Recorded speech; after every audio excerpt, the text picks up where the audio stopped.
Maggie, thanks for chatting with me today. It's good to be here. Thank you, Daniel, for having Yeah, me.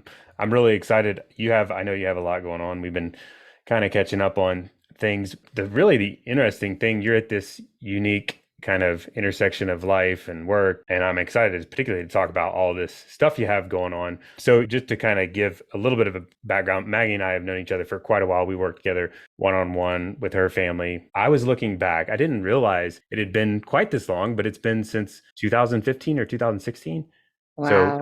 quite a while. And that was around the time actually where I was in a similar spot in my life where you are today, because it was early in on that business interest. So Maggie is at this really interesting point. So she was working in the super safe world of established traditional healthcare, we'll call it. And some people would define it as super safe and secure. And I would say from an outsider's view, it was a very successful career. But now you're at this transition point where you're leaving it and going into this world of like the unknown and the uncomfortable to start your own practice and kind of lean into this big, huge, scary change. And despite all these like currents going against maybe starting your own or making this jump, you're doing it anyway. So I think first of all, that's like you deserve lots of congratulations for doing that because that's like a big, scary, courageous thing. And I think most people probably get a little bit down the road of where you've gone and then they stop because there's so many like hurdles and the current is against you. So it takes a lot of courage. And I think it's really important to remind yourself of that. It's a big deal that you've taken it as far as it is. But maybe we could take a step back first. So that's kind of where you're at is you've got this big transition going on. But like, did this happen overnight? Was this like a boom, you're doing it, or when did this all start brewing? Well, as you mentioned, I've been working with you since 2016. So obviously, all my finances are perfectly tucked away in this great box. Yeah. And they are perfect. They are great. Y'all. Yeah, I think there's still a lot of work to be done there. But yeah, you're right when you mentioned that it's kind of safe. I think I did kind of tuck myself away in academic medicine or working for a large organization. I graduated residency in 2010. So yeah, I've been doing this a while. But along the way, my priorities shifted a little bit. I got married, have 4 kids, and my work's still really important to me, obviously. You didn't mention, but I'm a pediatric adolescent gynecologist. So that's a small subspecialty niche within a larger field of obstetrics and gynecology. And so I love working with teenagers. And I think when you work with teenagers, they take on risks. They're not afraid to challenge the status quo, try new things. And I guess maybe over time, some of those things rubbed off on me. I think one of the things I realized quite early on in medicine was that in medicine, I'm replaceable. Hmm. And so I feel like I've always sort of been aware of that piece and also realizing that at home with my family, I'm not quite so replaceable. And so there's a lot of things you can outsource, and we've had some great people help us with our kids and different things. But over time, I think that balance, the tension kind of grew for me. And there was definitely a lot of professional interests and pursuits that I put aside at different times just in order to have balance. And then, kind of, I would say over the past 2 years, working for a large hospital organization, that tension point was kind of coming to the surface again for me. Pediatric adolescent gyne is a small field. So over the years, I'd sort of sought out practices where there were multiple providers. So we kind of share the call piece in particular. And at one point in my current practice, in my most recent practice, my partner left because her husband got another job and I was in it on my own. One of my biggest fears kind of realized. And when that happened, I was on call 24/7 pretty much. And that was really hard. I think the balance and I started to reevaluate things. And then I built up the division, and the trade-off was that at the end of that, once we recruited more people, that I'd scale back. And so I scaled back to part-time, hoping that then I'd be able to rebalance kind of my responsibilities on the home front as well as my professional interests. And in going part-time, I thought my call would get prorated accordingly. And the organization they didn't see it the same way. So they wanted me to continue to take 50-50 call. So being on call 50% of the time. And I realized that just wasn't sustainable for me. And so I said, if that's the way it is, then I wouldn't be able to continue in the position. And I kind of had, seen it kind of head in that direction. And so I kind of toyed around in my head with the idea of, what if they require me to take 50% call? What will I do? And I'd kind of loosely toyed with the idea of, well, I think I'd have to resign. And then I put that thought away because it's a pretty uncomfortable thought, because then you're like, well, what if? And it came to that. So I did actually resign. And then when you're a physician, you usually have about 3 months notice to work through. So that was a tough time. Everything had worked towards, I was kind of letting it go. Yeah. Did they try to talk you into staying after you're like, no? It wasn't quite no. My letter of resignation read like, well, there was a conversation and then followed by a letter of resignation. And it said, I can't meet the call requirements, but should they change, I'd happily reconsider. And, it initially met with 24 hours of crickets. Mm. And then They didn't reconsider. they did. They circled back a little bit later when there had been some leadership changes too within the organization. So I think that played a role. But yes, they did not, circle back to try and make things work. But at that point, it was a couple of weeks down the road, and I'd already kind of wrapped my head around the idea that, okay, like I'm going to do this differently. And Daniel, it's not just one thing. There was the call piece, but there was also a lot of other things that I had just kind of made peace with. I think, I kind of made things work for me, but the call piece was like, it was just a compromise I wasn't willing to make anymore. And, I kind of knew in my head first, and then it was kind of the surreal experience of walking it out, just knowing that it was the right decision, even though it felt really hard. And I think, when you put so much into something, you hold on to it so tightly. And for me, being a doctor is really important. It still is. I love being a doctor, but working for large organizations has its challenges and also some great things. There's a lot that I'm grateful for, but yeah. What were some of the other reasons? So call, I know, is the kind of the straw that broke the camel's back. Yeah, the deciding piece. Financially, I've always been willing to trade, not always, but largely willing to trade money for time. So I was always quite careful in setting targets and different things like that to make sure that I had a little margin in my life. So practice volumes were high, and the pressure that was definitely, sometimes I had new patient appointments were 3-6 months out at times. And so there's a lot of access issues in our clinic, and that was getting increasingly stressful, just trying to find places to work patients in and just getting through volumes. Like where you had thousands of patients, I imagine. Oh, I had a practice of over 5,000 patients. Yeah. I don't know exactly. Obviously, I haven't done the job, so I don't know for sure. But I think my max on like knowing people is like 300 people. I start to like forget names and like not know. I don't know how intimate you're able to get, but like, how do you even know more than 1,000, much less 5,000? Like, yeah. I mean, shared practice. So historically, the practice was started by a colleague.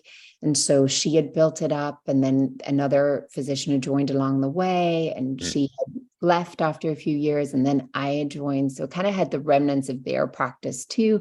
And then there was my patients that I built up. So, I mean, you're not touching, you can't.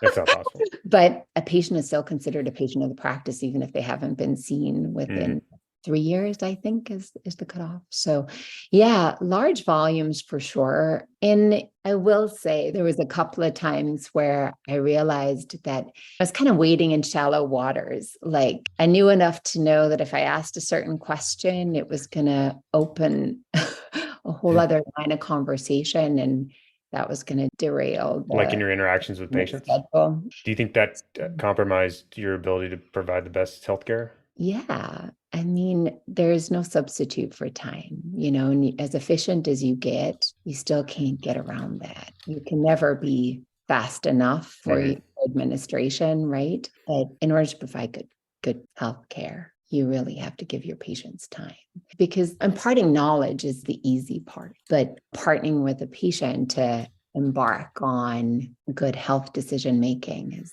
a whole other process. The art. That's like the art of it. Yeah, it is. And so often like giving them the education is the easy part, Mhm. but then helping them to understand it and then to sort of helping them to incorporate it into their lives and building a relationship whereby, they share with you what their limitations are. Connecting with your patients it's so important in order to really be effective and bring healing to any situation. And so, yeah, like there's a lot of different stories, but my daughter, my 5-year-old, he's quite a spitfire. My youngest, she came to work with me one afternoon at some gap, and I don't know, I had to pick her up and sit her in my office for a couple of hours.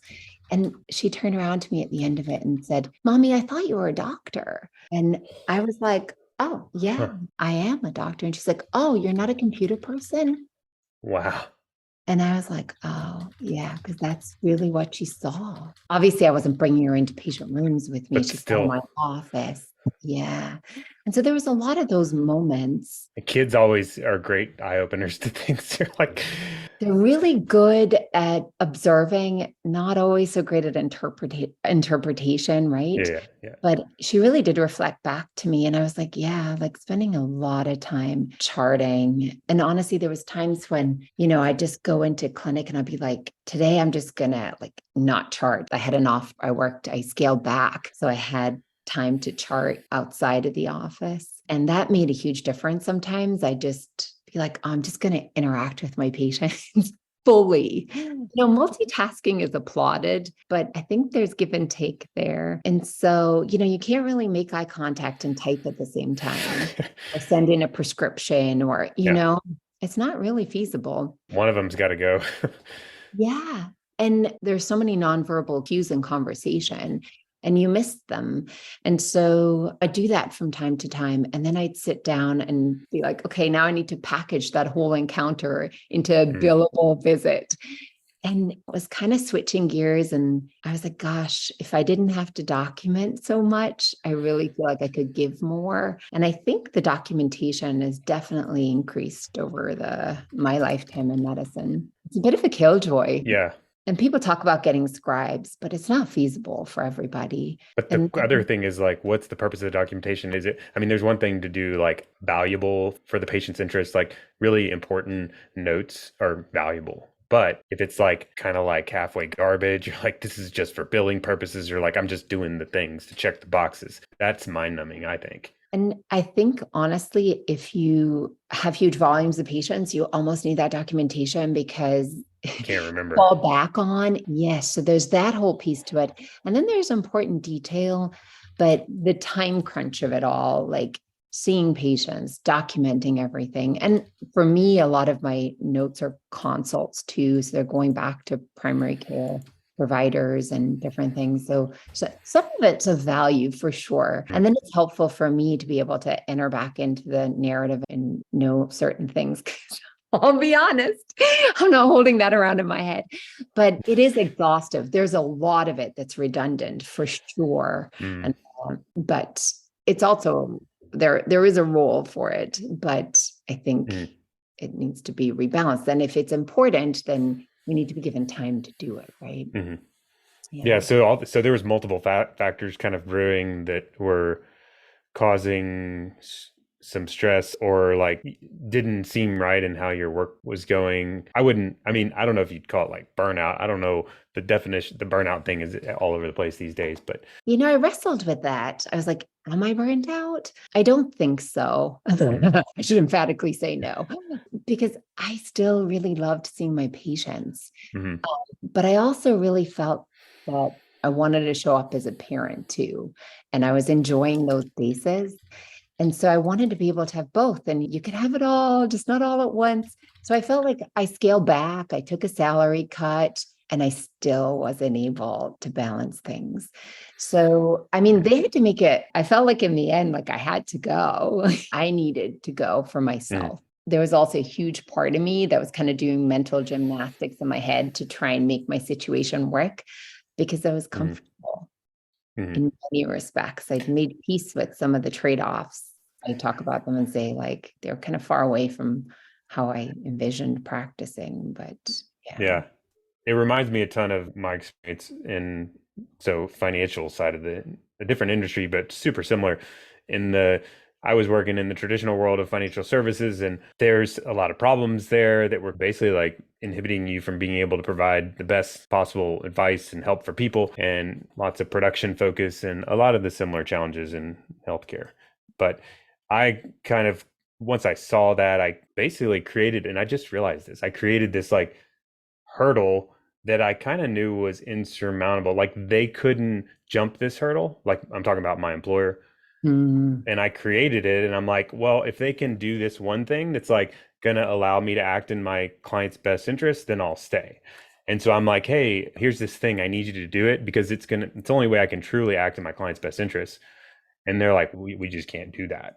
And I knew going in that they were unable to do it, kind of, but it gave me this like definitive point where when they said we can't do that, I'm like, I guess I'm out. Like, and that was my point where I'm like 100% out. And it was great to know that, but it's so hard to get to that 100% all in point.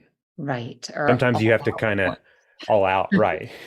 All out on one thing, all in on another thing, maybe. But it sounds like yours was similar. Yeah. Yeah. It had definitely gotten to the point where I was like, I can't compromise anything else. And And then when they didn't meet me in my ask, I was like, okay, I understand that, they've got an organization to run and this is how they choose to run it. And so, it was a parting of ways. And then it was like, what do I do now? Yeah. So at that point, when was that, when that happened? When did they say like, I guess we're not going to be able to compromise?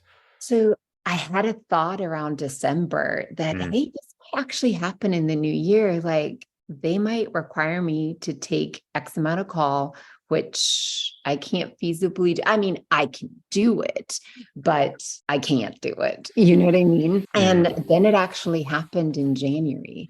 And I mean, my husband was, my husband, he was wonderfully supportive. He was like, yeah, do something else. And honestly, my son had been saying it to me for, I don't know how long, but he's like, Mommy, why don't you be your own boss? And like repeatedly, because, my husband and I had been talking back and forth about different things and all the kids would hear our conversations, but he was the one who kept saying it. So in January, I think towards the end of January, February, there was a couple of meetings stacked up for the new year. Nothing happens over Christmas really. And so I was prepared, I think that it might happen, but I really thought like slim chance. But then it was my reality and I didn't have a plan. And Joel kept saying to me, just take time. You don't need a plan. And I was like, have you looked at our finances? We talked to Daniel Wrenne. But thought about a lot of different things. Those 3 months were really, really hard, like working out my notice, going to clinic every day and tucking in procedures and loose ends, but also finding landing places for, my patients and then telling them that there was like a scheduling issue. So it was kind of like, the practice were like, tell them so patients know they can't reschedule and just having to tell them every day. And then honestly, that was really rough. I feel like I'm probably getting stuck on saying it out loud even now. It was heartbreaking in many ways. And it definitely, I'd come home after a day and just be like, gosh, working out these 3 months notice was really hard, just emotionally, just stepping away and not knowing what was next. Like they would keep, like my patients would say to me all the time, or their parents, where are you going to be? Like, what are you going to do? And I was like, I don't know. But I kept saying, Google me. You'll find me on Google. Whatever that's going to be. Which is pretty good thing to say. I mean, you can find anything on Google. I know. And then I started to think and then just evaluate things. And I like to run. So when I run, I listen to your podcast from time to time. And so you were talking a lot about direct patient care. And I started thinking a lot about that. And I'd spoken to some colleagues too about starting my own practice. And things just started to take shape. If you like, can dive into a little bit about some of the fears Mhm. around all of that. Yeah, I mean that's scary. When was it? What was the scariest point? Like at what point were you like, I mean, was it right before that conversation with them about the breaking point of you're going to be out or in? Yeah, the scariest point was definitely Mhm. letting go of my current position and stepping into like nothing. Yeah. What were you telling yourself? What were all the like reasons to not do? I mean, that's what usually in my head, I'm like, here's all the reasons not to do it. You're kind of talking to yourself. What were the conversations like in your head at that point in time? Well, I already felt I'd compromised a lot. And so to Mm, continue to take call like 50% of the time was just compromising my family. I think people sort of forget that doctors, you take you, when you care, when you enter into a caring relationship with a patient, like it's a weighty thing. mhm. And I think, there's more than just, I mean, it's meaningful and wonderful, but you know, my kids would be like, "Oh, mom, are you coming to X, Y, and Z?" And they're like, "Are you on call? Are Mm, you going to get called away?" And that being a factor 50% of the time, like, that's no good. the other weekend, the weekdays were a little bit easier to manage. And honestly, I think it just took its toll over time. And I just didn't want to Mhm. factor anymore. They want to take two cars to places or juggle the kids last minute. And it was really my desire to show up more on a home front that really made it unsustainable for me Yeah. to let. That's what I would say that's super important that sticks out most about all this is like, well, two things I think is the when you were talking about you're replaceable at home versus at work, you can be replaced. In other words, like your job as a mom is super important, like very important. And then the other thing you mentioned about like the volume and the pressures basically compromising your ability to provide quality healthcare to your patients, or it was getting to that point. And so it's like, to me, those are like major values conflicts. That's the way I would see it. It's like a values conflict. Like you're getting kind of pushed the direction of a conflicting with what's most important to you. And, but that's this call thing was kind of like the breaking point. It's like they're drawing a hard line and it's going to conflict with your values. And, but when you make a decision, I think when you're able to make a decision that's like in alignment with your values, which was to say, no, I'm out, that's like a home run. And the problem is going back to like finances and scary and fear and all the things that hold you up, like those are all, you can figure those out and the fears are usually overinflated. And, but like the values thing, like it's almost like that's a huge win. And I think usually when you get through those hangups or hurdles, you feel like really this like breath of fresh air and you feel more yourself and you feel like you've made a good decision, even though it's kind of scary and there's nothing there. But like, I'm curious for you, it seems like this was like a ultimately a values decision. It was like about what's most important to you. And you made to me, the right decision because it was aligned with your values. And we haven't even talked about what the new alternative is. We're kind of at this point where you're going into nothingness. And I'm still saying, I think that's a home run decision. And I'm a finance guy. I'm like, not even asking about the numbers at all, but what was your feelings at that point in time? Yeah, like there's a lot of scariness about the unknown, like what next? Like I'd always had something to jump into, but there was like some concrete pieces. Like my kids were established in school, we weren't moving anywhere. Mm, So I knew that whatever was next, I still being a mom is a full-time job. But for me, like I really also wanted to practice medicine. And when I was leaving my job, yeah, like I was also scared that there was a huge gap. What was going to happen to my patients? Who's going to take care of them now? And so, as I sat with many of those things, I started, and the things that people in my inner circle, my family, my friends, the people who really know me were saying to me were also things to consider, like, what about being my own boss? Like, what would that look like? And when you're not at work and you don't have to get up and go to work, there's a lot of time to actually think about things and time to be creative and time to sort of unpack what's important.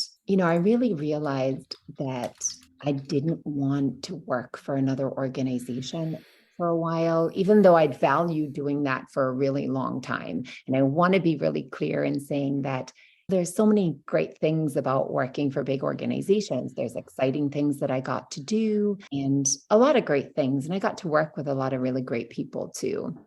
So it wasn't all bad. Just didn't suit me to continue in that position because my life has evolved 15 Yeah, years. a lot. And so, yeah. And I also think that we have been thoughtful over the years about making sure that we have margin. And I know maybe my finances could look a whole lot better.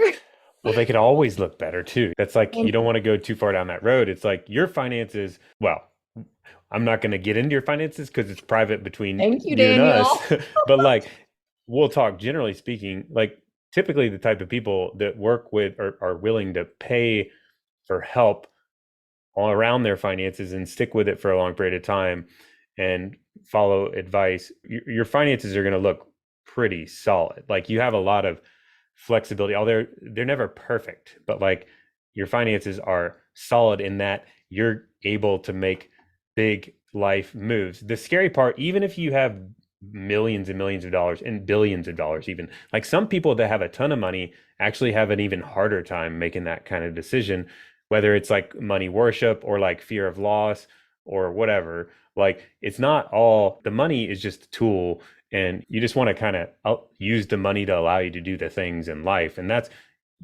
I would say you all are more than in a position where you can kind of do the things in life, even if it involves making a big career jump like this. And that's, so looking at someone that's just really no margin, lots of debt, overcommitted on their finances, like, or even maybe straight out of training and has student loans on top of it all, and all that stuff can compound. And really, they're, I'm not trying to say like do anything anytime independently of finances. The finances are obviously important, but you don't ever want to get to this position where your finances are holding you back. And I think a lot of people are at that spot, or maybe they don't even know yeah. where they're at with that. And I guess I just wanted to add to that. Yeah. One thing I really had to wrestle with was like, what is my source? Is my bank account and the finances that I have, is that going to be the place from which I make my decisions? But a friend had said this to me like a long time ago, and I keep circling back to it. But what is my source in life? And I know that, and you know this about me, but yeah, like I'm Christian. And so when I will say that I realized in making some of these scary decisions that, my bank account will never be enough. I'll never have perfect security in it. So, yeah, I think being good stewards, using our money wisely and being generous, but I've been broke. Yeah. And I've been okay when I was. I mean, I don't like that place. I Right. Well, want to go back.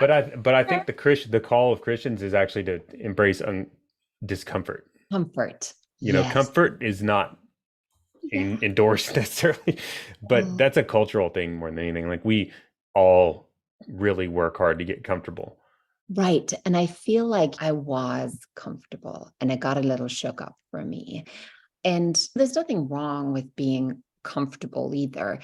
It just got to the point where it was time for me to make some changes.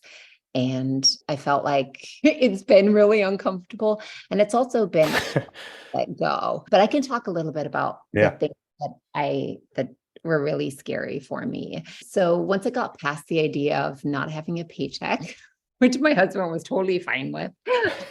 My kids were really great about it though. They were like, well, mommy, you're not working now. So can we still afford to do this activity? And they're Oh. pretty willing to kind of, well, maybe we can just take a pause for a while. And they probably like loved seeing you around more too. Yes. And they do. And I've loved being around, just picking them up and taking them to places and just seeing who they are in their environments. Like, I feel like you don't know what you're missing out on until There. I don't know what Mm. the answer to that is, but we don't know what we're missing out. And almost to keep going, sometimes you kind of have to block that out. And I don't regret my life to this point, but I feel like I'm glad I made the change that I've made, even though I'm still in a what's next point. But I was really scared. I think when I was scared that I wouldn't be able to practice pediatric adolescent gynecology outside of a big organization. Mm. And I was, looking at different job opportunities. And I started to realize, gosh, like I really want to do this my way. And so that was one thought I had going forward. I was like, whatever chapter I enter into next, like I want to practice pediatric adolescent gyn, and I don't want to do it under the constraints of an organization. I want to do it differently. I want to have more time. I want to feel less time pressured. I want to be able to go a little deeper if the situation calls for it. And I want to know my patients better. You're right. You can't know thousands of patients well. Yep. And some patients don't really need you to know them, I would argue. They're coming to you for a specific reason, but others do. And in order to Mhm. provide, like, healthcare has to be individualized, and we have to be able to relate to our patients well in order to enter into a therapeutic relationship. And that's only possible if there's time to do it. So that was one thing. And I guess one of the other big fears I had was just failing, like Mm. putting an idea out there and it not working. And so and the other thing too is, I don't know if you know this about me, but my dad was a veterinarian. So I grew up with him being on call all the time, Mhm. constantly, his life constantly being interrupted with calls. But I also grew up going places with him in the car, in the van, and going out to families. And I mean, I think that impacted me a lot as a child. But also, he had always said to me, like, don't work too hard. And Mm. he worked really hard his whole life. And I think it was rewarding, but I really got to a place in my life where I realized I don't have to work super hard in order to provide financially for my kids or my family. And that's definitely a luxury, right? But I also realized that I wanted to balance things a little better, maybe, or Mm. a little differently to what he did. And Mhm. so I was always really scared of going into private practice or my own practice, because I always felt that that would come with this big burden of call and being available and all of those pieces, Hmm. right? Yeah. And so I think sometimes the promises we make in childhood, right, come back to bite us as adults. So I think just unwrapping that a little bit and realizing that, hey, look, you can create it a little differently. The demands and the pressures he had are different to the ones that I have. Mm. So I can be creative in how I engage it. And I wound up being in practice by myself for a year. And so, not by choice, because I would never have chosen that for myself. But I realized, actually, no, like it's okay. And then the whole idea of direct patient care, like I'm not inventing this. I'm not one of the trailblazers. It's tried, it's tested and proven to work. So I feel like for me, it's kind of onboarding on something new, like as an early adopter, but there's a lot of security there. And then one other thing I guess I'd like to say is that, yeah, I think we all probably worry that we're going to fail at something. And I don't know, like I'm okay with failing if nobody sees me. But I don't really want to be the poster child for not Mhm. being successful. Right. But I realized, gosh, I would already was kind of exposed just in my inner circle. I'd said things out loud like, hey, I want to start my own practice. And then what was stopping me, just my own unwillingness to step into that and Mhm. risk failing. And I decided, gosh, I'll really regret it if I don't try it. And that I think ultimately was the thing that kind of propelled me forward. I was like, I'm going to do this and see how it all pans out. Yeah.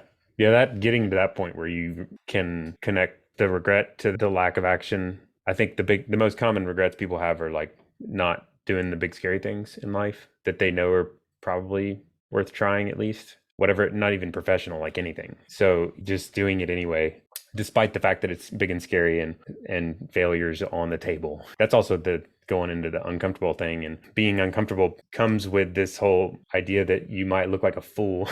You're putting yourself on the line, and people may be like, man, that, or people are going to be like, that's not going to work too. I don't know if have you had doubters? No. That's good. You I mean, when I spoke a little bit to people about starting a private practice, a lot of people were like, oh, you're going to have to partner with a group so you can get group rates on things and that sort of a conversation.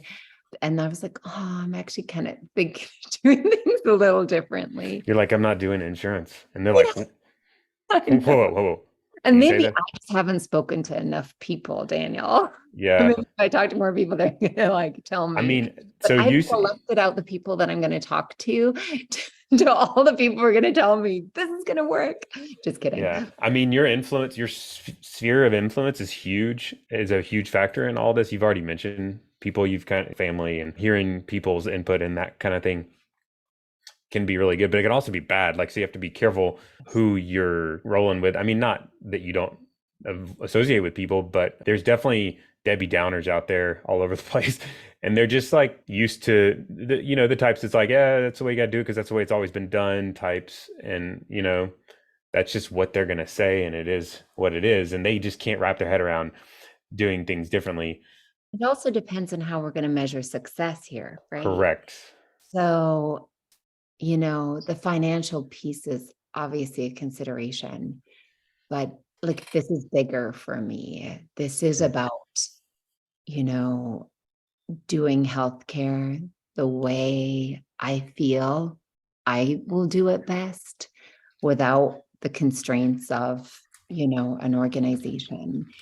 But also it's about the risk, and I think it's about being able to balance showing up in all the places that I care about and mhm, all the places that I feel I'm called to be present in. mhm. So it's kind of more, I hope, to balance my books well. Like, don't Mm. get me wrong. Well, it also feels like it can feel alone when you make the decision to, even though you have people that you can, like, your spouse, your friends, your family, or whomever. But like at the end of the day, it's on you, So one of the big decisions that I am aware of that you made was to hire help to really help you quarterback the whole startup process, like a consulting firm, and that I think is an expensive thing. Like it costs money. And a lot of times there's a temptation to be like, oh, I'm already pinched financially. And why how in the world could I possibly justify writing another big check when I'm already in this scary financial position to pay somebody? And then you start kind of nitpicking the thing, and then you're like, well, I could do all these things myself. And it's just, you go down the road and it's just difficult to get to that point, and most of the time people end up like, I'm just going to do it myself. But you made the decision to hire help and be on board, which in some ways is really nice because you got a teammate kind of, and you got somebody to help. But like, what was that like deciding? I think it seems like that was the first big decision after, once you decided, I'm out, and then you kind of drifted towards this idea of starting your own practice. Then it seemed like the next progression would be like, well, how am I going to assemble things? Right. So I think, there was a couple of steps like saying out loud, I'm going to do this. And then moving on from that place of how am I going to do this? Mm, And again, I had listened to one of your podcasts and I was like, oh, there, there's somebody else that can do this with me and I can pay them and they'll do it, they'll help me do it right. mm, I I didn't want to overlook anything, from a legal standpoint or from any standpoint, and I wanted the structure and system to be built well. And I wanted, to pay somebody to help me navigate some of the logistical pieces. Mm, And again, I guess I had kind of the flexibility on the financial side. And so that made it possible. I also really felt that, and just, I guess I should speak just about the flexibility and the financial standpoint. We had plans to do some home renovations, and we had a HELOC and some money set aside for it, but it was kind of sitting there. And then this idea germinated, and then we repurposed that money for my business. So it's not like it was just sitting there aimlessly. mhm, There's a opportunity cost, to doing it. But on the same note, the money was there and that we could put towards this. And so, you know, there's that piece. So, I'm grateful that we could make it, that it was financially feasible for us. And then the other piece, I guess, is, you know, I was very much at risk of, okay, I've said it out loud, but doing a U-turn, running the other direction. I know that I can do this, but I'm out. yeah. And so actually, signing on the dotted line and onboarding with another organization, because that's what Freedom Healthworks are, right? To help make this possible. And, I spoke to a couple of other physicians who are doing direct specialty care, or a pediatrician who's doing direct primary care. And they were wonderfully encouraging. They were like, Mhm. oh yeah, you could do this. And yeah, you can put all those pieces together. But again, I also kind of thought, is that what I want to spend my time doing? And I knew that, some things I would rethink unnecessarily. And, Freedom Healthworks, they'll keep you moving forward. And so, I mean, there's many different ways to do it. This is the way that I chose. It's also Mm. summertime. My kids are off Goodness, yeah. summer. They're not all in camps every single week. And so, I wanted to spend my time, with them, Mhm. mm, and also get my practice going. So, yeah.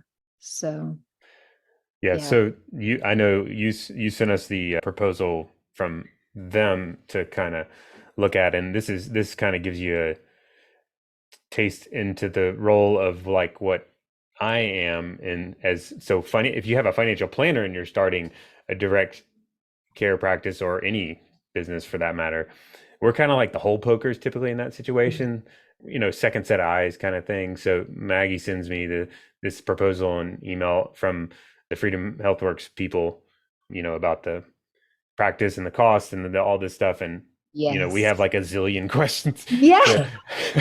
I think I had a handful, and then Daniel, I was like, they are all excellent questions. Why did I not think of any of those? yeah. And then they joke with me about, they're like, you got to take it easy on us. Because Oh, really? yeah, I mean, but we just have to play it case by case, and we want to really keep people on their toes and make sure all Yes. those bases are covered. And 80% of the time it's favorable because you've already done lots of good due diligence and you're doing it for the right reasons. And like you've explained, like it's good for you to do this, but on occasion we'll find some stuff in there that's like, well, maybe you should look at another, because surprisingly there's a handful of companies doing this. Is a very evolving field, or I guess I don't know if I would call it, not field, but like way of practicing medicine. It's a quickly evolving, fast growing new way of doing medicine, and so there's all kinds of new companies and players and people getting involved in it, and it's growing really fast. So it's kind of exciting, but it's also, you got to kind of make sure you're checking all the check boxes and, Yeah. aligning with the right people. So that particular company you're working with, they've done it with several hundred practices already. So it's like, that's kind of nice to, instead of just, doing it your first time solo, it's like you can kind of leverage all of that. Yeah. And so again, that kind of speaks to, how ill-founded many of my fears were, because there are people to partner with to make it happen who have done it before, and it's not new to them, even if it's new to you. And so it's been really helpful for me to have that. And I was really grateful, you asked them all the tough questions. Yeah, And yeah. They had yeah, pretty good answers, so that helps. you did, right? Yeah, I was like, oh, it's pretty good. Yeah. Yeah. And And so, also sometimes having just the correct language, when it comes to something in healthcare, I can, come up with the right language, but the financial, the mm, financial pieces, it's kind of silly to say you're going to start your own business and then not even know how to put together a business plan. But yeah, that yeah, was me.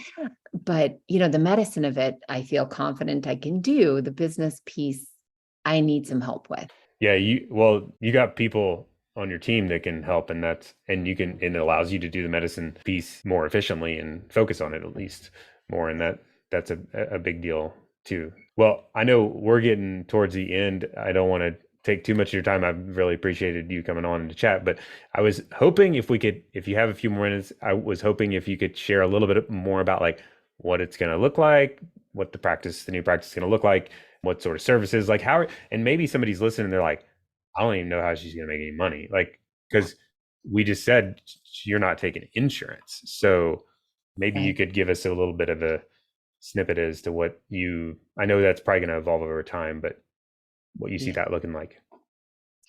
So I'm hopeful in the next couple of months that we'll actually launch my practice. So we've got a name. It's called the GYN space. What is it? The GYN space. Oh, nice. Yeah. So it's a gynecology practice for girls, teenagers, adolescents, young adults, and it's on a virtual platform only. So it's not full scope pediadolescent gyne. There'll be some, limitations there because I'm starting off virtually only. So hang on a minute. What was the other piece of the Yeah, I was question? just Am I curious, going like to make how money? you can make money. That's kind of a critical part. I mean, I hope so.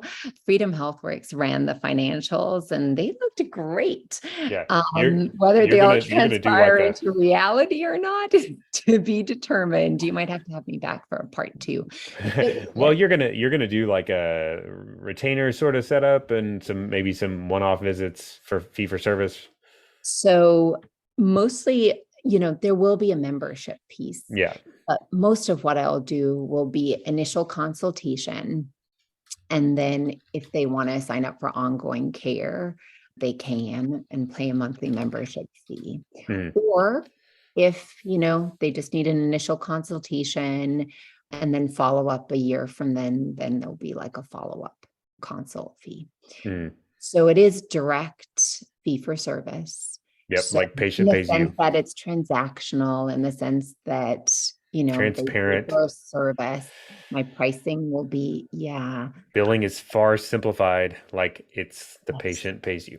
Yeah. When you So, eliminate you insurance, know, billing gets. my web, my website will say if you have this, or this, it will cost this, or this to be. Mhm. I still have a little bit of a question mark over, it's always been really important to me to see patients of all payer status. And so, I still have a little catch in my heart about, hey, is everybody going to be able to access my services? And I've tried to be thoughtful and, as physicians, I think, we're not all that connected to the finances of medicine when we work for large organizations. Mm.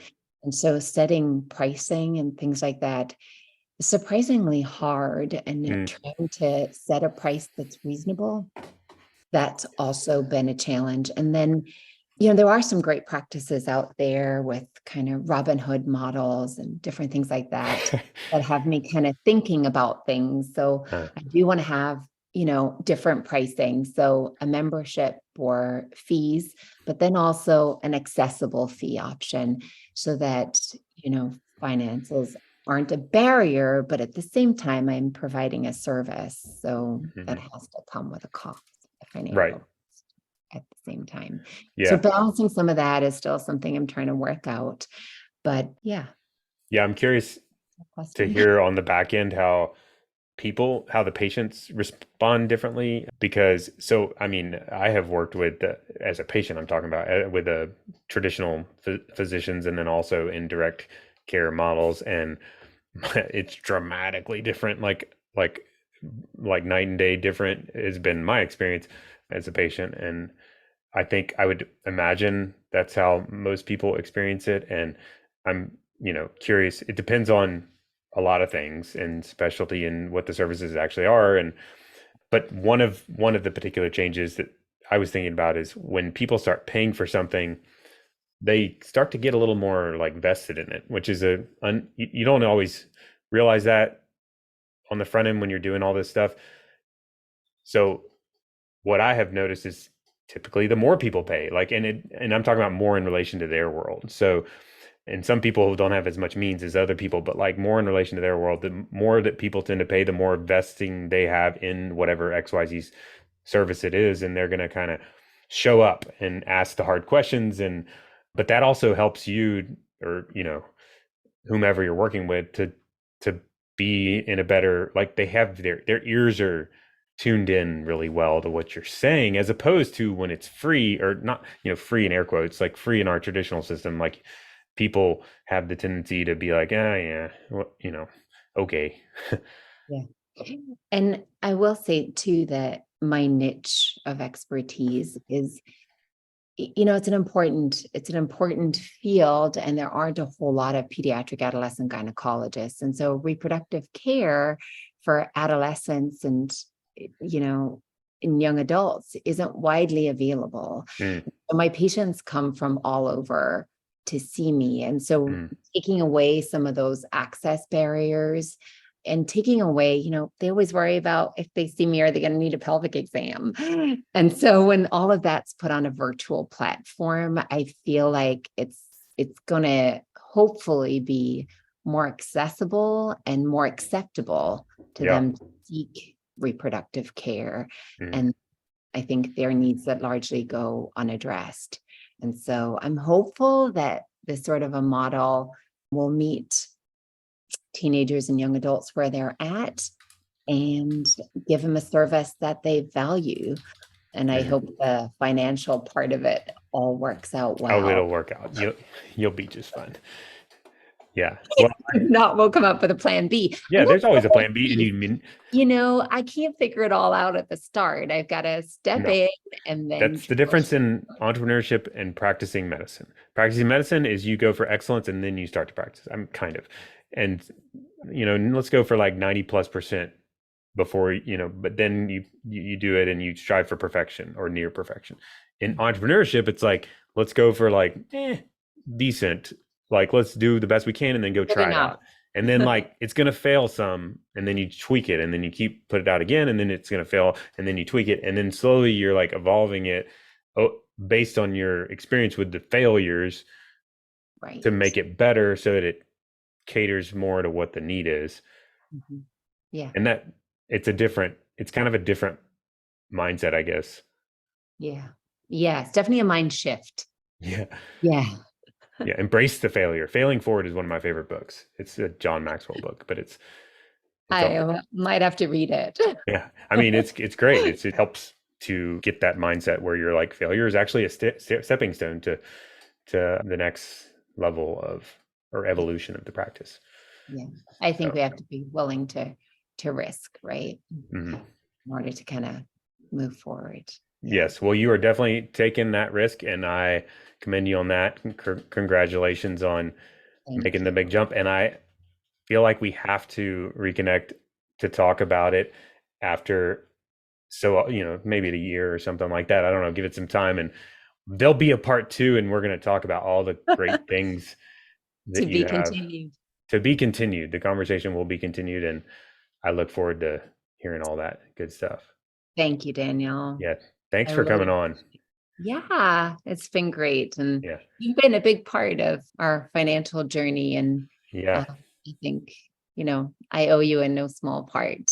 Well, Having the it's freedom. very rewarding for us. One of the most rewarding things, I'm like kind of in the role of like I'm proud of the successes. That's super rewarding for us to see families we work with. And the one of the most rewarding things like that we see is when people take the big jumps that are in alignment with their values and despite the finances. So that's like a especially proud moment for me. So I'm very proud. And I'll also mention that we took a leap on you based on your virtual Yes, it was. profile because we've actually never met in person, I right? know, I know. That's why it's very similar to what's going on with direct care in medicine. It's like we did that in 2014 in finance, and there's a lot of similarities. So thank you for taking the risk, and A calculated risk. yeah, But yeah, it's worked calculate. out really well for Yeah, me. yeah, yeah. Thank you. Thanks, Maggie.